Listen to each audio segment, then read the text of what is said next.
তো বন্ধুরা এখানে এটা দেখতে পাচ্ছি একটা নতুন খাঁচা, নতুন ন্যাচুরাল, এটা সেকেন্ড হ্যান্ড পুরাতন খাঁচা, রং করে নতুন করা হয়েছে। তো এই খাঁচাটা রেডি হচ্ছে, এটা একটা বদ্রির সেট আপ হবে পুরোটাই। এখানে 6টা খোপ আছে। এছাড়াও আরও বাইরে আরও বেশ কিছু খাঁচা আছে এরকম সেম খাঁচাই, ঠিক আছে। সেখানে মোটামুটি 424টা খোপ আছে। এরকম 4টে খাঁচা আছে, 424টা খোপ হবে এবং 24টা খোপে নতুন করে আবার বদ্রি সেট আপ করবো। তার জন্য কিন্তু আমি এখানে বেশ কিছু বদ্রি রেডিও করছি।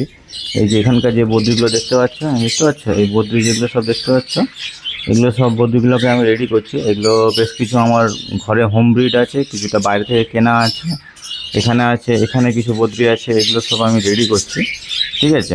তো এই বদ্রিগুলোকেই কিন্তু নতুন করে সেট আপ করবো ওই খাঁচাটি, এই খাঁচাটা, ঠিক আছে। এরকম আরও 4টে আছে, মানে 424 পেয়ার বদ্রি আরও নতুন বসবে, ঠিক আছে। তো তোমাদের পুরো ভিডিওটা আমি দেখাবো পাই টু পাই কীভাবে আমি সেট আপ করছি। তো চলো দেখা হচ্ছে নেক্সট ভিডিও। টাটা।